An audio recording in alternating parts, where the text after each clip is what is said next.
여러분 반갑습니다. 서울의 봄이란 영화를 통해서 전두환 노태우가 조명되었습니다. 영화를 보셔서 아실 것 같은데 질문 하나 드릴까요? 전두환 노태우의 차이점은 무엇일까요? 공통점은 무엇일까요? 시간이 없어서 정답을 제가 먼저 말씀드리겠습니다. 전두환은 대통령을 2번 했습니다. 노태우는 1번을 했습니다. 최규하 대통령이 10대 대통령입니다. 전두환은 12.12 쿠데타로 대통령직을 찬탈하여서 직무대행이라는 이름으로서 11대 대통령을 합니다. 그리고 통일일체 국민회의라는 그런 조직을 통해서 체육관 선거로 12대 대통령에 취임을 하죠. 그런 전두환은 노태우를 하수인처럼 여기면서 여전히 체육관 선거로 자기 사람들을 통해서 대통령으로 만들어가지고 상왕처럼 군림하려는 시도를 합니다. 그것이 1987년에 호헌선언이라고 부르죠. 이 호헌선언 앞에서 직선제견 국민운동 본부가 출범되어지면서 노도와 같이 성남 파도처럼 전두환의 호헌선언에 대항을 하죠. 부족한 저도 경기도에서 작지만 현장에서 뛰던 사진들, 또 한 번은 체포됐던 사진들을 소중한 자료로 가지고 있습니다. 그런데 1987년 6.29 선언, 노태우 후보가 직선제 개헌으로 가겠다, 국민의 뜻에 따르겠다라고 직선제 개헌에 대해서 순응하는 6.29 선언을 하죠. 그럼 1987년 6월 29일 날 6.29 선언하던 당일 대한민국 헌법전은 간선제, 통일일체 국민에 의한 대통령 선출입니다. 그럼 무엇이 진짜 헌법일까요? 이때 진짜 헌법은 장자크 루소는 이렇게 말합니다. 일반 의사가 헌법이다. 일반 의지가 헌법이다. 전 독학 영어로 짧습니다만은 제너럴 윌, 이것을 일반 의사, 일반 의지라고 부르는데 이것이 1987년 6.29 선언 당시엔 진짜 헌법은 이것인 것이죠. 그러므로 헌법전이란 일반 의사의 최소한을 조문으로 만들어 놨지만 그 일반 의사가 먼저 변해가니까 이 변해가는 일반 의사에 따라가지 못하는 조문들은 사문화되는 것이죠. 그런 측면에서 오늘은 바로 이 헌법에 있어서 일반 의사, 일반 의지가 헌법이란 새 개념을 가지고 여러분과 더불어 논의를 드리고자 합니다.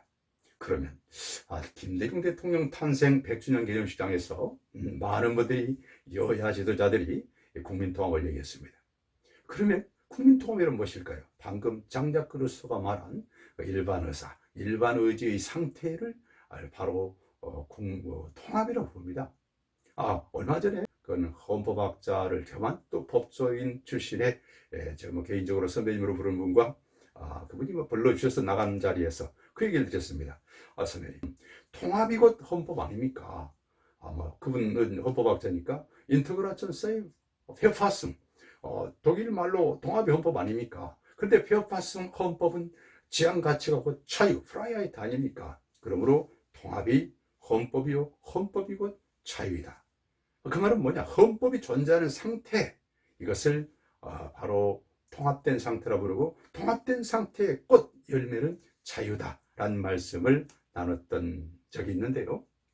오늘 제 통일헌법과 결혼 39페이지에 있는 그 한 페이지 분량의 얘기를 그냥 풀어서 말씀을 드렸습니다.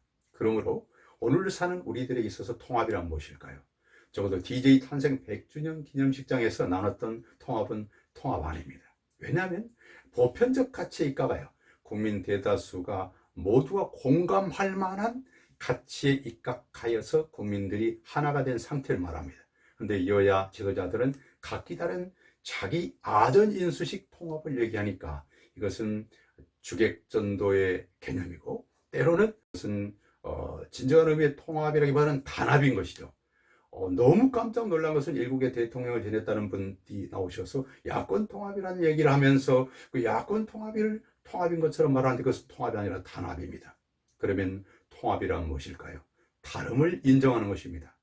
정말 개인적으로 존경하는 또 사회적 또 신앙적 은사님 중에 한 분이 다일공동체 최일동 목사님이신데 다일공동체의 다일은 다양성 속에서 일치의 추구라고 말합니다. 이것은 종교적 관점의 최상의 가치이지 그것마저도 통합은 아닙니다. 통합은 무엇일까요?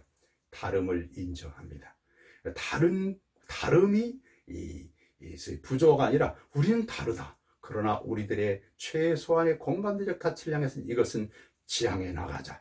그것이 무엇일까요? 우리 헌법 10조에 있음을 지난 시간에도 말씀드렸고, 인간의 존엄과 가치와 관련해서는 지난 시간과 첫 오리엔테이션 강의를 참고해 주시면 좋겠습니다. 우리 헌법 10조는 말합니다. 모든 공조직, 모든 법률, 모든 법령, 모든 판례, 모든 것들은 인간의 존엄과 가치와 행복 추구를 향하여 나가야 된다. 이것이 통합의 원천입니다. 그러면 여러분, 자, 이 강의를 하고 있는 저 홍은식의 인간의 존엄과 가치만 존중되진다면 그것은 통합적 개념의 인간의 존엄과 가치가 아닙니다. 그렇다면 우리 시대에 있어서 통합이란 어떻게 이루어져야 될 것인지에 대해서 말씀을 나누겠습니다. 여러분, 한 시대, 한 공동체가 통합이 되기 위해서는 정말 통합의 공동체적 요소에서 제외돼 버리면 안 되는, 즉 그들을 방치해서는 통합이라 말할 수 없는 분들이 계십니다. 그것은 다름 아니라 스스로 인간의 존엄과 가치를 지킬 수 없는 분들, 스스로 행복 추구를 해나갈 수 없는 분들, 바로 그런 분들마저도 인간의 존엄과 가치와 행복 추구를 할 수 있도록 도와 나가야 되는 그러한 가치를 모두가 지향할 때 통합이 가능한 것이죠. 그렇기 때문에 독일에 있어서 통합이란 개념은 바로 이 자체가 통일운동이었습니다. 분단시대 독일은 통일운동을 따로 하지 않고 통일교육도 따로 있지 않았습니다. 바로 김승조 박사님이나 또 동아대에서 박사학위를 받고 일본에서도 박사학위를 받은 최경옥 박사님 같은 분들이 진정한 한국사에서 통합에 관한 전문가들인데, 저는 독일 유학을 못했으니까 그분들의 자료, 그분들의 박사학위 논문들을 가지고 공부를 해봤습니다만, 루돌프 스멘트란 독일 통일의 아버지, 독일 헌법의 철학적 아버지, 그러므로 독일 통일의 철학적 대부라 해도 과언이 아닌 그런 분인 논문에 통합이란 무엇인가에서 나와 있습니다. 작은 예수가 되라. 우리 독일 국민들이 패전국가로서 모두가 정말 콩가루 상태에서 모두가 빈약하고 모두가 황막한 상태이지만, 우리가 작은 예수가 모두가 된다면 우리 독일 사회는 하나가 될 것이고, 그러면 독일은 드디어 통일 강국에까지 이를 수 있을 것이다라고 말했습니다. 통일은 말하지 않고 통합을 얘기했죠. 그럼 우리 시점에 있어서 DJ 탄생 100주년을 기념하여서 한 번 더 조명된 통합, 이것은 구호가 아닙니다. 통합은 명사도 아닙니다.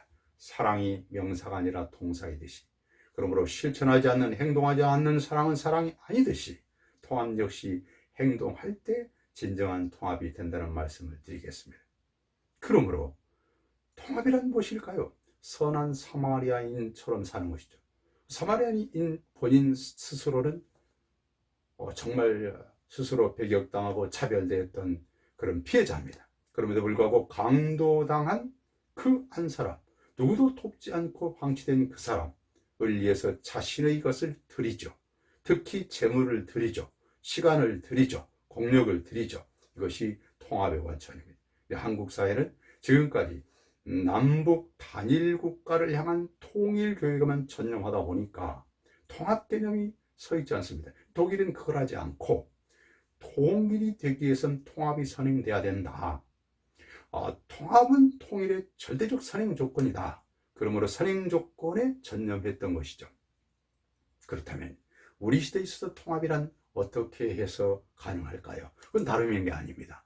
저는 그걸 압축하여 고독자립이라고 표현합니다. 고독자립, 고아, 독거노인, 특히 독거노인들의 경우는 마포구 대흥동의 경우에는 60% 이상이 개인 가구들입니다.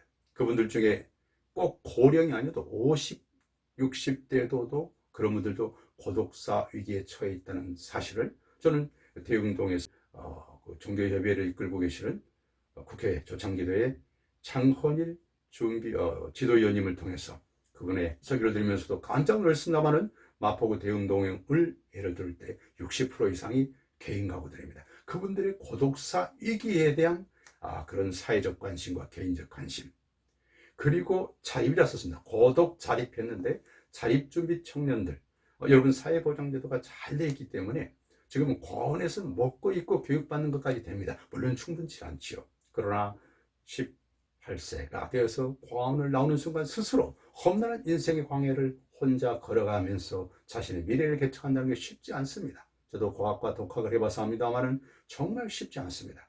그런 청년들이 경제적 도움, 취업에 도움 좋지요. 그러면 더욱 좋죠. 그러나 그렇지 않다 할지라도 인생의 절대절명의 위기에 언제든지 찾아가서 민생의 멘토처럼 의지하며 상담하며 의지할 수 있는 그런 사회적 시스템, 멘티, 멘토의 시스템이 구축되어지는 것, 그러한 구조로 나갈 때, 그러한 노력을 할 때, 그런 관심을 가질 때 비록 통합이란 말이 맞는 것이죠.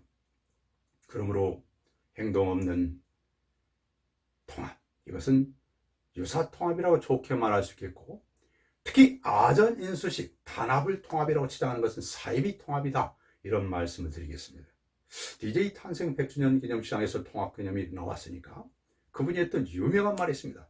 행동하지 않는 양심은 악의 편입니다 라는 표현을 했던 적이 있는데, 정말 행동하지 않는 구호뿐인 통합은 사실은 악의 편입니다. 왜 그럴까요? 아까 고독자립이라는 표현을 썼습니다만 고아들에 대한 인성, 함양의 문제, 또 노인의 문제, 또 자립준비 청년들의 도움의 문제들 모두 팽개친 채 입으로만 통합을 외칠 때 스스로 인간의 존엄과 행복 추구를 지향할 수 없는 그런 분들 입장에서 얼마나 허망하겠습니다. 그 허망한 상황이 계속되는 한 국민 통합은 되지 않는다 말씀을 드리겠습니다. 그러면 이 시점에서 어떻게 하면 고독자립까지 관심을 갖는 진정한 의미의 통합적 존재가 될 수 있을까요, 우리가요?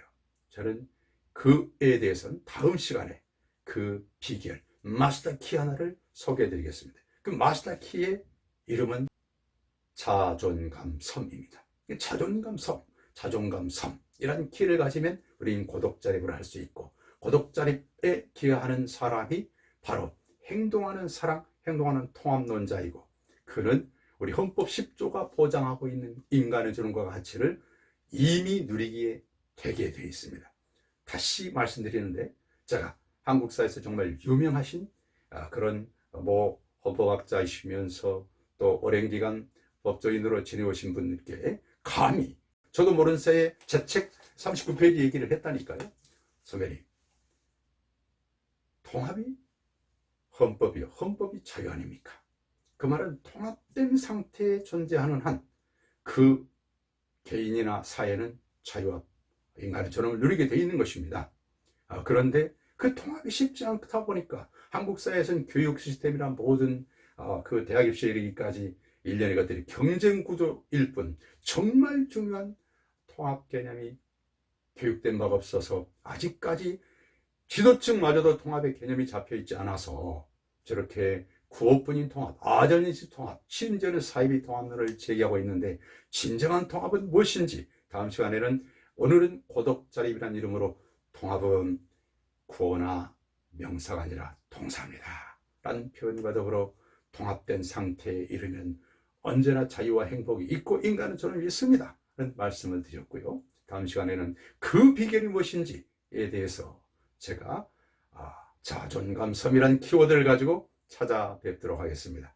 오늘 귀한 시간 함께해 주셔서 감사합니다. 최고의 헌법은 국민의 지배적 다수의 일반 의사, 일반 의지가 헌법이다. 이것이 실질적 의미의 헌법이며, 헌법자는 그 최소한만을 갖고 명문화시킨 것이다. 그러므로 국민의사의 지배적 다수의 의사가 변하면 그 형식적 의미의 헌법자는 사문화된다. 그 대표적인 케이스가 1987년 전두환의 호헌선언이었고, 6.29 선언 당시의 5공화국 직선제 관련 조항이었다는 말씀을 드리면서 오늘 강의는 여기서 마치겠습니다. 여러분 감사합니다. 도학박사 홍원식입니다. 고맙습니다.